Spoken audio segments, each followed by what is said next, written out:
Ladies and gentlemen, please welcome to the stage CNN's space correspondent, John Zarella.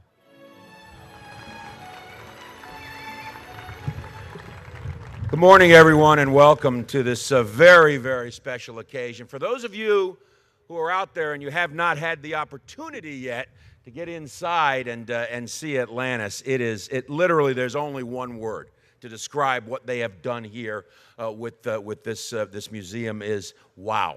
It is absolutely spectacular. In fact, you know, a lot of the astronauts that I've talked to have said that the way Atlantis is displayed, it is in such a way that even they, unless they were out on a spacewalk, never really saw it like it is displayed. So it's going to be a real treat for you.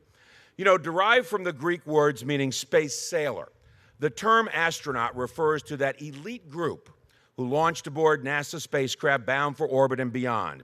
It also refers to those selected to join the astronaut corps, who make space sailing their profession. To be an astronaut is something many of us only dream about.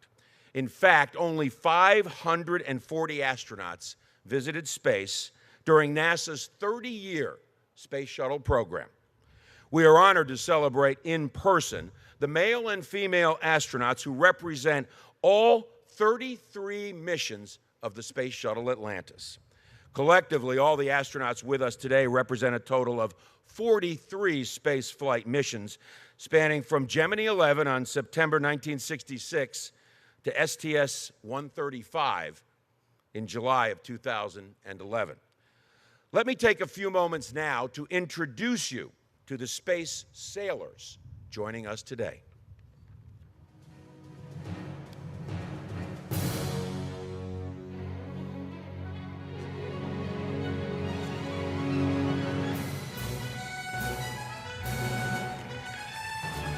What an honor to have Dick Gordon with us. Dick served as pilot for the three-day Gemini 11 mission in 1966, during which he walked in space, and in 1969 he orbited the moon as command module pilot of Apollo 12. Inducted into the U.S. Astronaut Hall of Fame in 1993, please give a warm welcome, Dick Gordon.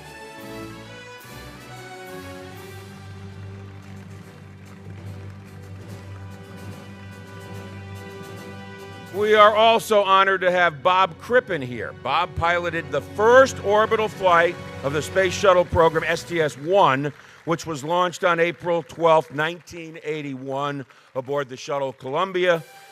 STS-1 was a 54.5-hour mission orbiting the Earth 37 times. U.S. Astronaut Hall of Famer Dan Brandenstein flew his first flight on August 30th, 1983. STS-8 was not only Dan's first flight, but was Space Shuttle Challenger's first night launch and landing mission. The 13th Space Shuttle flight, and the first to include 2 women, is STS-41G. Joining Commander Bob Crippen, who's already on the stage, and Mission Specialist Dave Liestma, who will join us in a few minutes, pilot John McBride. Representing the 5th and last shuttle mission of 1984, STS-51A. Please welcome Mission Specialist Anna Lee Fisher. STS-51A was a Space Shuttle Discovery mission launched on November 8, 1984, and marked the first time a shuttle deployed 2 communication satellites and retrieved from orbit 2 other communication satellites. Launched on October 3, 1985, STS-51J was the first flight of the Space Shuttle Atlantis. Representing STS-51J today is the commander of the mission, veteran of 3 Space Shuttle flights, U.S. Astronaut Hall of Famer, Carol Bobko.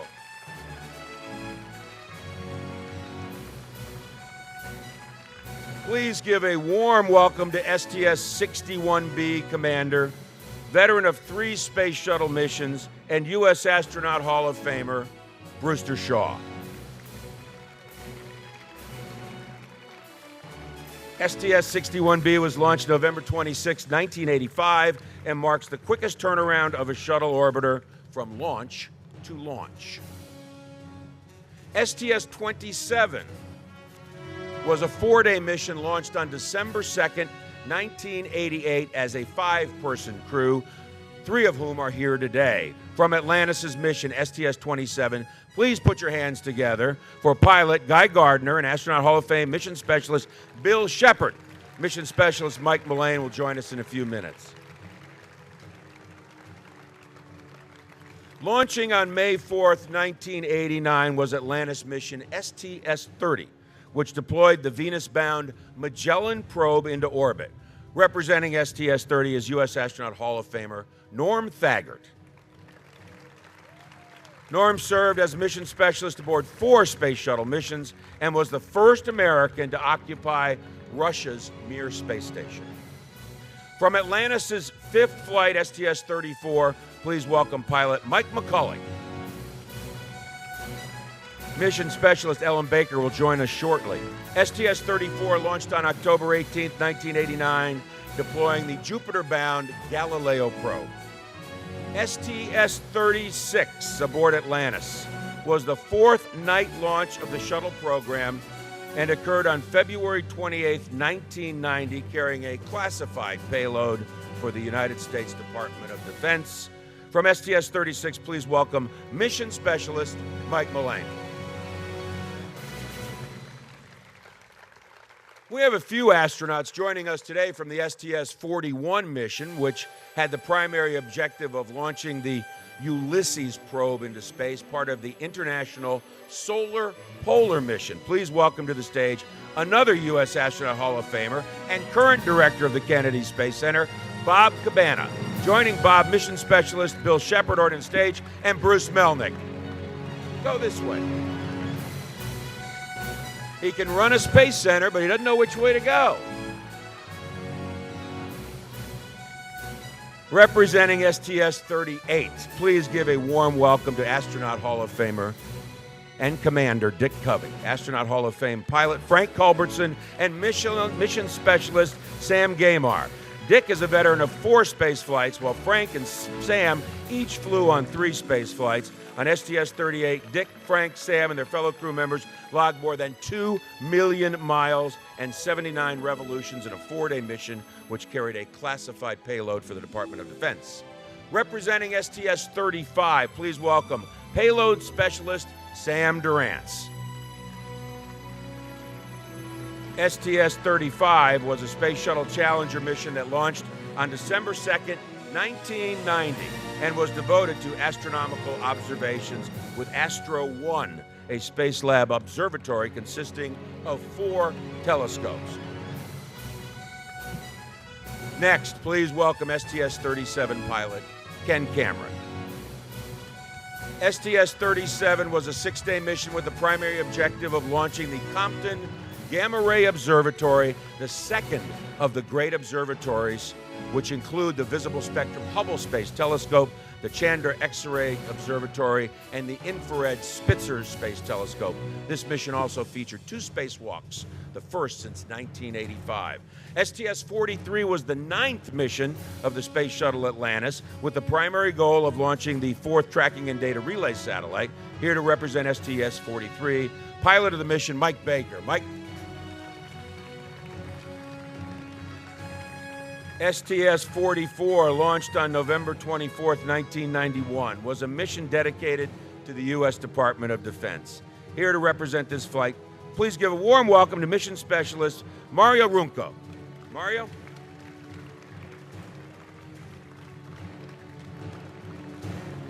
From STS-45, please put your hands together for the current NASA Administrator and Astronaut Hall of Famer, the Honorable Charlie Bolden, pilot Brian Duffy, and mission specialist Dave Leitsma. Brian is a veteran of 4 space flights, David a veteran of 3, and you'll hear a lot more about Charlie's accomplishments later in the program.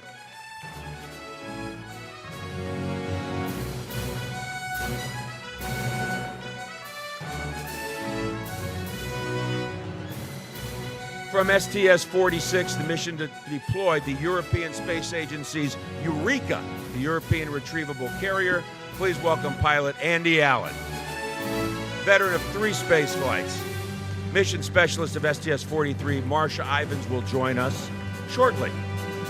Representing STS-66, which was a 10-day mission continuing the series of Space Lab flights to study the energy of the sun and how it affects Earth's climate and environment, please welcome a veteran of 6 space flights, U.S. Astronaut Hall of Famer Kurt Brown. Also joining Kurt is Ellen Ochoa, veteran of 4 space flights and current director of the Lyndon B. Johnson Space Center in Houston. STS-71 was the first mission to carry out a space shuttle docking with the Mir space station. Joining mission specialist Norm Thagard and Charlie Precourt, who will join the group shortly, represent STS-71, Ellen Baker. STS-74 was the second docking mission of a U.S. space shuttle to the Russian Mir space station. Joining Commander Ken Cameron, already on stage, put your hands together for Jim Halsell, a veteran of 5 space flights. Jim? STS-76 was a mission that traveled almost 4 million miles and the 3rd successful mission to dock with the Russian space station Mir. Please welcome mission specialist Ron Sega to the stage. Veteran of 2 space flights, Ron Sega. Please welcome STS-79 Commander Bill Reedy.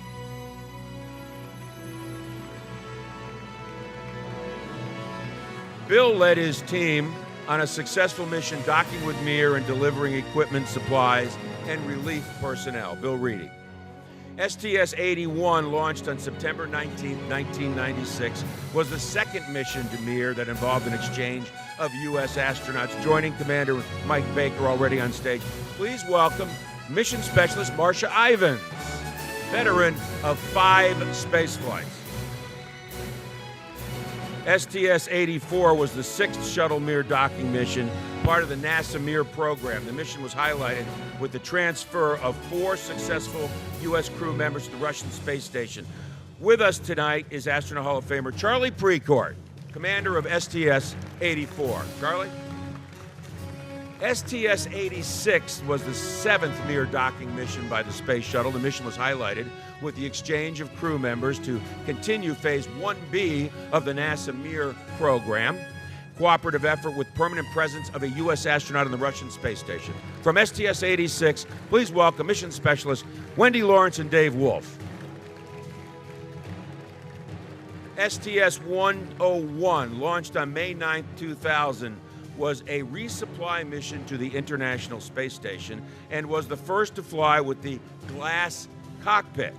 Pilot Jim Halsell, already on stage, represents STS-101, his second mission on Atlantis.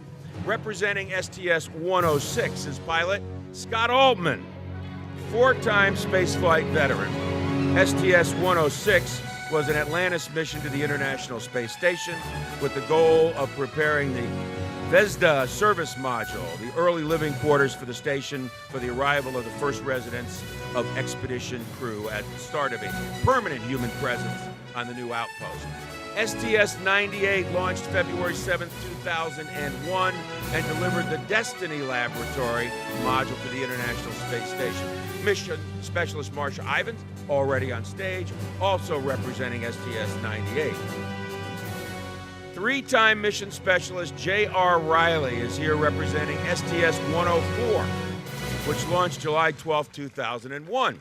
STS-104 was a mission to the International Space Station with a primary objective to install the Quest Joint Airlock and assist with maintenance on the ISS. STS-110 launched on April 8, 2002 with the purpose to install the S0 truss segment, which forms the backbone of the truss structure on the ISS. Already on stage, mission specialist flight and current Lyndon Johnson director, Ellen Ochoa. Joining her to represent the mission, Mike Bloomfield. Representing STS-112, a 4.5 million mile mission that delivered the 28,000-pound starboard 1 truss segment to the ISS. Our mission specialist Dave Wolf was already on stage, and 3-time Atlantis veteran Sandy Magnus. Another 3-time Atlantis veteran is STS-115 pilot Chris Ferguson, who's going to join us shortly. STS-115 successfully delivered the second port side truss segment, a pair of solar arrays, and batteries to the ISS. Launching on July 8, 2007, STS-117 delivered to the ISS the second starboard truss segment and its associated energy systems. Joining Mission Specialist J.R. Riley already on stage, please give a warm welcome, Flight Engineer Clayton Anderson. Launching on February 7, 2008, the primary objective of STS-122 was to deliver the European Columbus Science Laboratory, built by the European Space Agency, to the International Space Station. Slow down, don't walk any faster. Here to represent STS-122, enjoy your bows. He's the Associate Administrator for Education, Leland Melvin. Leland. Joining STS-125 Commander Scott Altman, who's already on stage, are pilots Ray J. Johnson and Mission Specialist Mike Good. STS-125, launched on May 11, 2009, was the fifth and final space shuttle servicing mission to the Hubble Space Telescope. STS-129 was launched on November 16, 2009, and focused on staging space components outside the International Space Station. Already on stage and here to represent STS-129 Mission Specialist and NASA Associate Administrator for Education, Leland Melvin. STS-132 launched on May 14, 2010, with a payload that included the Russian Razvet mini research module along with an integrated cargo carrier vertical light deployment to the ISS. Joining Mike Good to represent the mission, please put your hands together, Commander Ken Ham. On July 8, 2011, STS-135 aboard Atlantis, multi-purpose logistics model Raffaello, and the lightweight multi-purpose carrier to the ISS. With a successful landing at the Kennedy Space Center on July 21, 2011, Atlantis marked the final mission of America's Space Shuttle program. Already on... Chris Ferguson.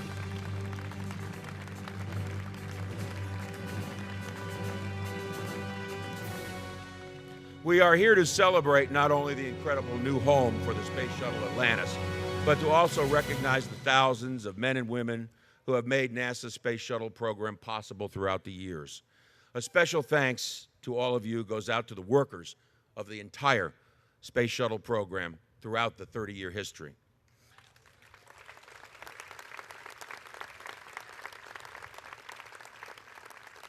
Let's also give a round of applause to the support our Space Shuttle program has received from Space Florida and its president and CEO, Frank DiBello, and all the elected officials joining us today. Thank you.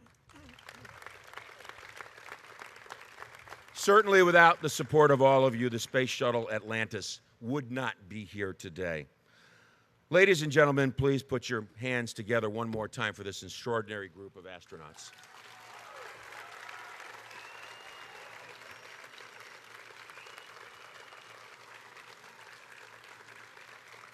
To begin our program, here to sing our national anthem, please rise and welcome NASA's Karen Griffin.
I still remember the first space shuttle launch on April 12, 1981, 135 missions and 32 years later. It is remarkable to think of all the times that I watched the launches and the landings here and to think of what a remarkable spacecraft it was. But it's the people who, of course, made these vehicles remarkable. People like Terry White, if you know Terry, of the famous white handlebar mustache. I saw Terry last night, and he worked on the flow of the vehicles, and it reminded me of all the friendships I've established and the great stories over the years. And I was talking briefly this morning with Dick Covey, and reminded me of a story from back in the mid-'80s or so, right around the time of return to flight, late '80s, after Challenger, and Dick had autographed signed a picture to my young sons at the time, and on the picture he wrote, "When you guys get older," this is what he wrote on the picture, "your dad's going to say that he knew me. He didn't." True, but that's the kind of wonderful people they were and are. Beginning with Columbia, continuing with Challenger, Discovery, Atlantis, Endeavour, the Space Shuttle was humanity's first reusable spacecraft. Never take for granted this overriding significance: humanity's first reusable spacecraft. Each year, over 1.5 million people from all over the world visit the Kennedy Space Center Visitor Complex to enjoy its many attractions and educational programs. With the exciting new addition of Space Shuttle Atlantis, that number is sure to exponentially grow. To help ensure NASA's success, NASA is pleased to work with Delaware North Companies, a global leader in hospitality and food services. Leading its team for this visitor complex is Bill Moore. In addition to his work here, Bill serves on several boards for various community organizations. Ladies and gentlemen, please give a warm welcome to my friend, Chief Operating Officer Bill Moore.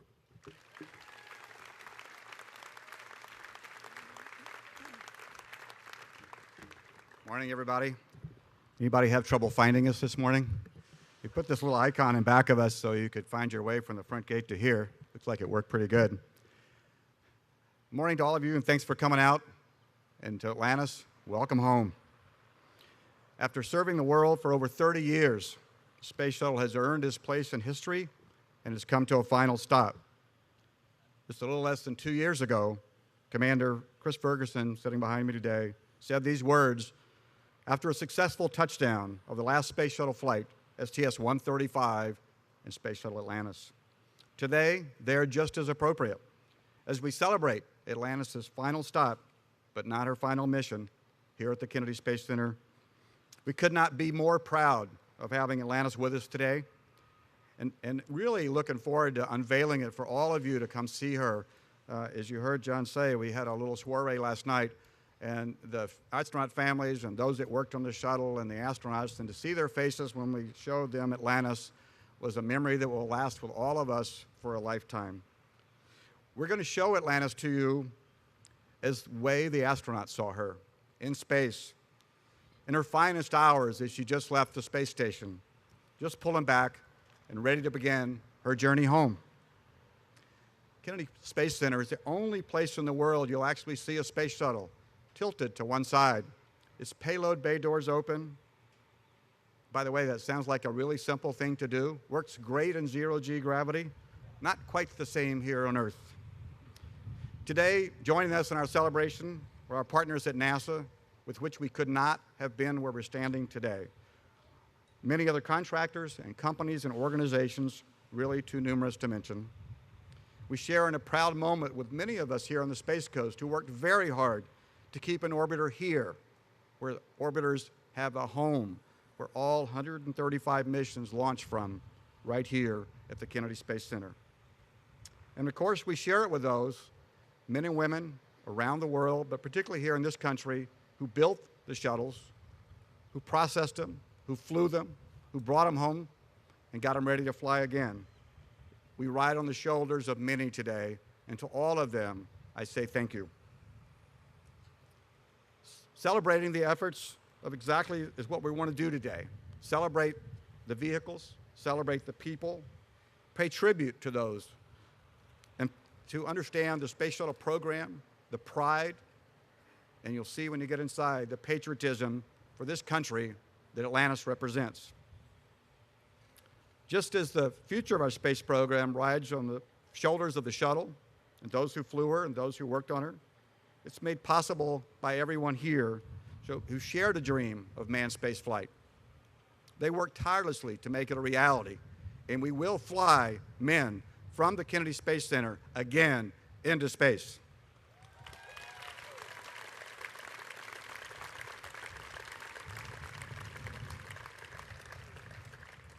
You know, Atlantis is an historic icon, an artifact. Only 3 in the world that are space flown, and we have one here. But we're going to put you in a little bit different position today when you go in. You're going to see what it's like to be an astronaut. You can land the shuttle. I did it yesterday. I did the easy version, not the hard one. You can dock to the space station. You can manipulate the shuttle's robotic arm. And if you're really good, you can take a spacewalk. These are just a few of the many interactive activities we have for our guests to enjoy, making this the world's most comprehensive, most immersive, most exciting attraction devoted to a space shuttle. And keep in mind, as you're walking through today, it's not funded with a single dollar of taxpayer money. Well, except for the orbiter, of course. When Atlantis landed for the final time on July 21st, 2011, it was said that its voyage had come to an end. But we like to think a little differently here. The Atlantis voyage has not come to an end. Atlantis' new mission is just beginning, and that is to educate, to inspire a whole new generation of space explorers. With someone in the audience today, maybe 8 or 9 years old, would be that individual that goes beyond low Earth orbit, goes way out into space, maybe to a planet, maybe to an asteroid. We want them to think about that today as they see this magnificent vehicle. So forgive me, Commander Ferguson, but I'm going to steal another line from you if I can.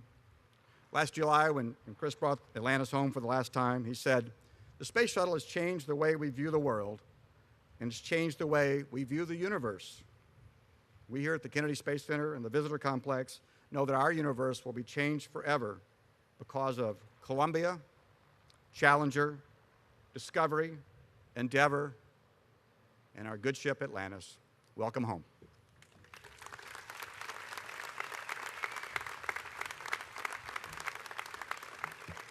Thank you, Bill. Also joining us today is Rick Abramson, who for 8 years served as President and Chief Operating Officer of the Kennedy Space Center Visitor Complex.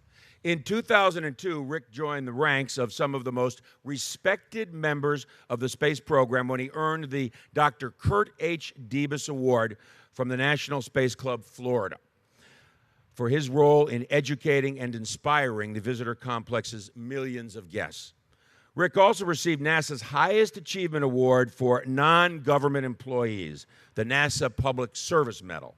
Please give a warm welcome to President of Delaware North Parks and Resorts and Executive Chairman of Delaware North Australia and Asia, Rick Abramson. Rick.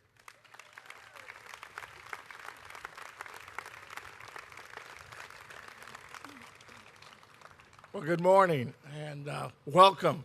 There's a lot of firsts today. You'll be the first to be in a crowd of these historic heroes behind me, and you're first of the public to come inside to see this. I only make one ask of you. If you like it, tell someone to tell someone to tell someone how great NASA, Atlantis, and the space program is. You know, we have thank you. We have this distinct privilege of having this gathering of astronauts here today, which is all well and good. But to be able to tell their story and take it the next step is up to you. When we began this mission with NASA of creating this moving tribute to tell the story of the Space Shuttle program, we knew it had to be special. We knew we had to tell the story of Atlantis and the story of the astronauts. The astronauts who flew her in a special way that we could pay tribute to every remarkable mission. Space Shuttle Atlantis, those men and women who flew her, and the thousands of people who worked to make the missions possible, they deserve nothing less.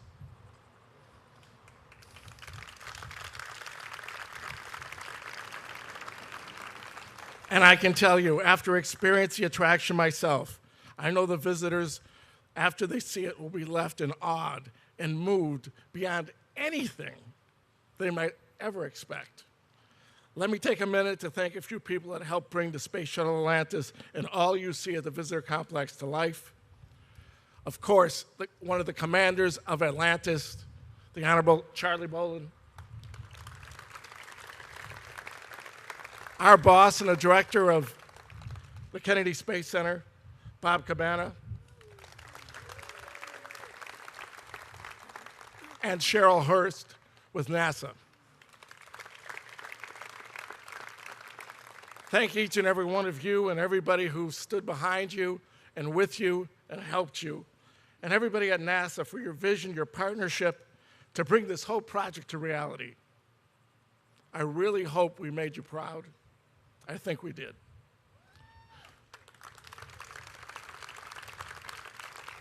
I will tell you, I got a great job.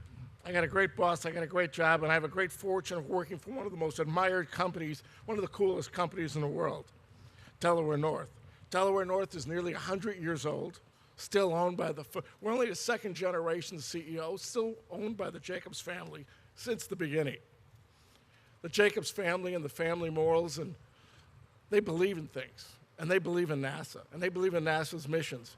And I'm sure you'll be able to see today the company and the family's belief in everything we do here.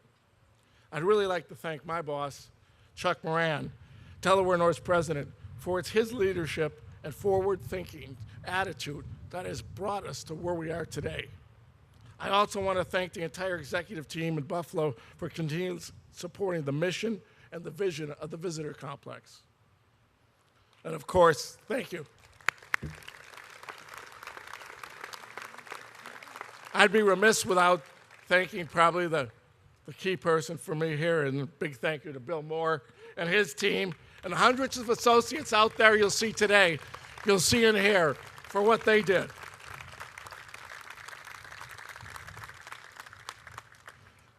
Our people are very dedicated to tell the NASA story, past, present, and future. But there are hundreds of individuals and companies who played a role for this new $100 million Space Shuttle Atlantis. And you will see, beyond anyone's belief, this is once in a lifetime you'll be able to have this experience and see this, not unless you want to come back next week. Atlantis is greatly going to enhance the Kennedy Space Center Visitor Complex. It's going to enhance the landscape of Florida for tourism. It's going to enhance the United States. I was at a tourism conference about 2 weeks ago, and talking with people from Brazil, talking with people from China, talking with people from Japan, talking about the shuttle program, the International Space Station, and what we're going to have on display. People are going to be coming to the United States, spending money here, good for our economy, good for Florida, good for the Space Coast, and be able to see this must-see destination. I hope you'll see it today. I hope you'll enjoy it and love it as much as I do. And I just want to ask you one thing. If you do, tell someone to tell someone to tell someone to tell someone to come to the Space Coast and the Kennedy Space Center. Thank you very much.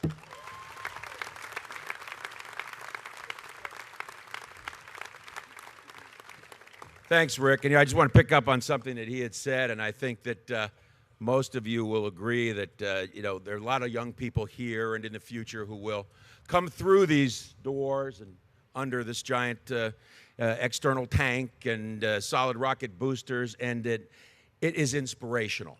And it may be that little girl right over there who's yawning on her dad's shoulders in the pink. It may be someone else in this crowd. And these young people will sit there and they'll look at this and they're going to say, you know what? I can do better. And that's what everybody here wants. That next generation is going to be inspired by what they see here. Without Atlantis and her fellow space shuttles, we would not have an International Space Station, the most complex structure ever built in space and the centerpiece of today's human spaceflight activities in low Earth orbit. Since Expedition 1 in 2000, the space station has continuous human occupation and has been visited by 204 men and women. Among those currently living on the International Space Station are Dr. Karen Nyberg, the 50th woman in space, and Christopher Cassidy, the 500th person to fly in space. Just downloaded from the space station, Dr. Karen Nyberg and Christopher Cassidy.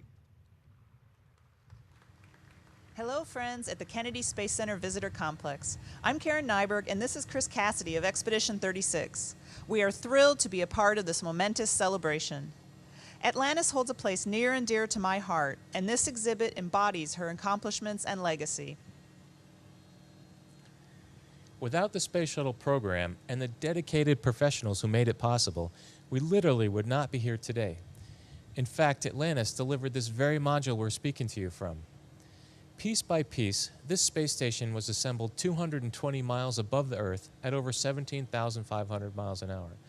Atlantis was critical in both assembly and resupply during her 12 missions to our orbiting outposts.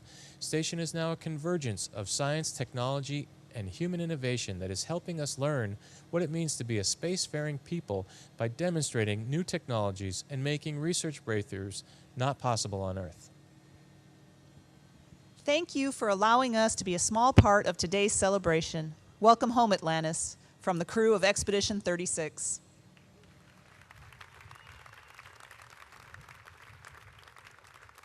You did catch that, right? She said Expedition 36. It's kind of hard to believe. Expedition 36. So let that sink in for a minute. Since its creation in October 1st, 1958, NASA has enjoyed a rich history of unique scientific and technological achievements in human spaceflight, aeronautics, space science, and space applications. Contributing to that history in front of and behind the scenes is a long list of men and women, among them the elite group of astronauts with us today. One of whom, Bob Cabana, who was on that first assembly mission to the International Space Station. A veteran of 4 space flights, Bob logged 38 days in space, serving as the pilot of STS-41, STS-53, and mission commander on STS-65 and STS-88. He's received numerous personal awards and decorations, Distinguished Flying Cross, Presidential Distinguished Rank Award, National Space Club Florida, and he told me to abbreviate, so et cetera, et cetera, et cetera, et cetera. Currently serving as the 10th director of NASA's John F. Kennedy Space Center, please give a very warm welcome to Bob Cabana.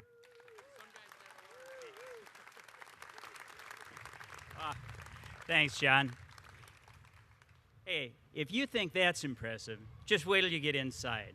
It is really special. What a special weekend this has been. I am so proud and privileged to be part of this amazing team. It's been so good to see so many friends and share so many stories. This is truly an amazing team. It was an amazing contractor, civil service, NASA team that did so many momentous things with the space shuttle over its 30-year history. It was a great partnership between NASA, Delaware North, PGAV, Pinwall, to put this exhibit together. And I couldn't be more proud of the display of Atlantis. It truly is special, and believe me, from all of us that had the privilege to fly in space, we think they did it right, and I know that you will too. When I was a small boy, we took a trip to Washington, D.C., and I remember going to the Smithsonian and seeing the Wright Flyer and the Spirit of St. Louis hanging from the ceiling, and that instilled in me a goal, a desire, a dream, a passion to fly, and I was fortunate enough to fulfill that dream. And one thing kind of led to another. I never dreamed I'd be an astronaut, let alone back here as the director of the Kennedy Space Center. But it initiated that spark. It got me going. And it's my hope that some young boy or girl is going to see Atlantis in there during one of their visits, and it's going to put that spark in them, that spark to say, I want to fly. I want to be an astronaut. I want to explore. And that's what NASA's going to do. We're going to move on. We're going to go exploring. We are going to leave planet Earth. We're going to go to asteroids, the moon, Mars, and beyond, because that's what we do. And right now, over in the ONC building in the high bay over there, we're building America's next spacecraft to take astronauts beyond planet Earth, and it's flying on a test flight next year. And in 2017, it's going to fly on a really big rocket, and in 2021, we're going to have crews on board. We're enabling a commercial crew program that's going to take our astronauts to our International Space Station. We are doing great things, and we're going to continue to do great things because of this amazing team. So thank you for your support. Please enjoy this exhibit today. It truly is special. Thank you.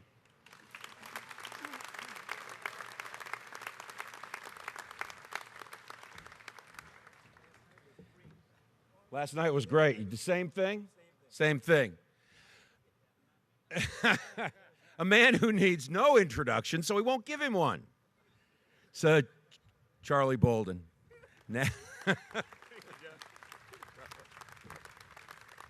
John, thanks very much. Bob just asked, how come you do what he says and you didn't do what I said? I said to Bob, it's because I'm the administrator, and in NASA, nobody ever listens to me. At least John Zarella does. So thank you, John. Thank you. I want to thank the Kennedy Space Center workforce, first of all. You all are awesome.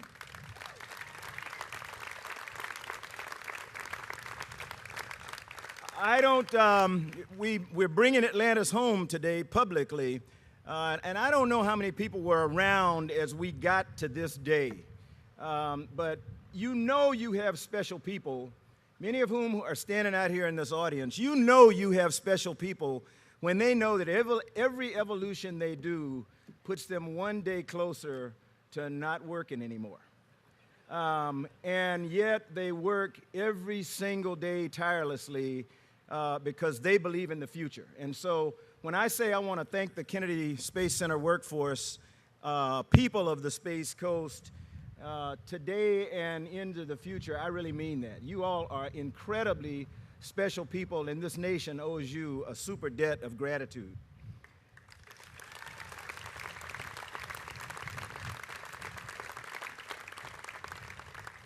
You know, it may seem strange to you that I'm talking to a vehicle when I say welcome home Atlantis, but for everybody sitting on the stage, or most of us sitting on the stage, you know that it's not like a vehicle, it's like a person. I think everybody can think back to when you came down here for TCDT, the Terminal Countdown Demonstration Test, and you know, you go out to the pad and it's a vehicle. It's not doing anything, it's just there. And you get in it, and you go through a mock launch, and everything seems okay, and then you come back 2 weeks later, and it is really, really different because it's breathing. I mean, it's going.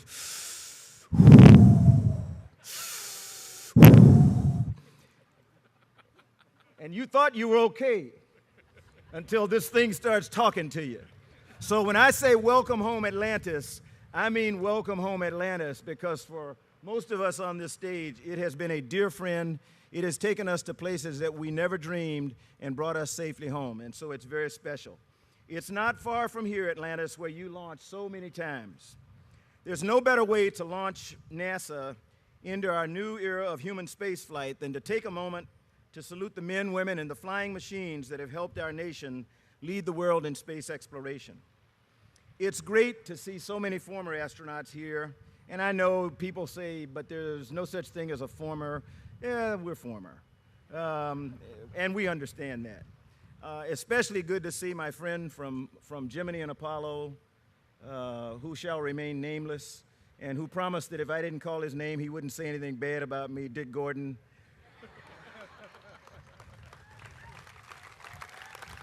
You come on. You and the men and women here at the Kennedy Space Center and throughout NASA who supported you, who are true American heroes. I was proud to serve with all of you. I was proud to fly with some of you. And I stand here today as a lifetime member of NASA's astronaut corps family. I want you to know that everything we're planning for the future, from sending humans to an asteroid to sending humans to Mars, is only possible because of the breakthroughs and the groundwork that all of you laid over the 30-year, absolutely incredible history of the shuttle program, and the more than 50 years of human spaceflight. Your accomplishments are amazing. They're history upon which great nations are built. And believe me, we're going to continue in your tradition to break new barriers and reach new frontiers. Our newest group of 8 astronaut candidates, 4 men and 4 women, who were introduced to the world last week, stand on all of your shoulders. Just as when I got the call in 1980 that I was going to join the NASA Astronaut Corps, they're full of hope, possibility, and pride for the chance to be a part of our nation's great legacy to space exploration. Space Shuttle Atlantis is a critical part of that NASA history. The 4th of our space shuttle, rated space shuttles, Atlantis was delivered to Kennedy in 1985 and immediately became a workhorse of the fleet. She has 33 missions under her belt, including NASA's final shuttle mission that rolled to its final stop here at the Kennedy Space Center on July 21st, 2011. I will never forget the thrill of commanding STS-45 and flying with my Shuttle Atlantis crewmates, Brian Duffy, Kathy Sullivan, Dave Leitsma, C. Michael Foale, Baron Lichtenberg, and Kirk Fromout. Like all shuttle crews, we work together as a team on some of the cutting-edge science of our day. We help scientists on the ground understand what we were undergoing in space. And we were confident that our work would advance our nation and improve life on Earth. While Atlantis has flown her last mission to space, she lives on to fulfill a new and important mission right here on Earth. She'll inspire a new generation of explorers who one day may join us on missions to Mars and other destinations. Not far from here, the Orion crew capsule that will carry them on these missions is in preparation for its first test flight next year. On a launch pad, also not far from here, industry partners are launching cargo to the International Space Station and will once again soon launch astronauts from American soil. I want to congratulate the team here at the Kennedy Visitors Complex for creating the most comprehensive, interactive, and exciting tribute to the 30-year phenomenal shuttle program. This exhibit is a powerful reminder of NASA's unmatched accomplishments during more than 50 years of exploration and the great future that lies ahead. With her payload bay doors wide open, Atlantis is literally reaching out with open arms to welcome all visitors, create our unprecedented achievements in space, and inspire a new generation. And now, Bill, Rick, Bob, come on up and let's launch this baby.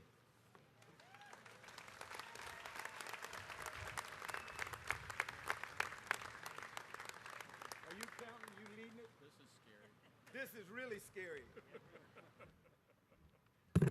You skipped a part, but that's okay. Don't worry about it. We're fine. Kidding. That's why he has a pilot, he said. You didn't skip any parts up there, did you? No. This, we're going to do the countdown now, gentlemen. I think you are ready. And the final go at T-minus 10 and counting. 10, 9, 8, 7, 6, 5, 4, 3, 2, 1.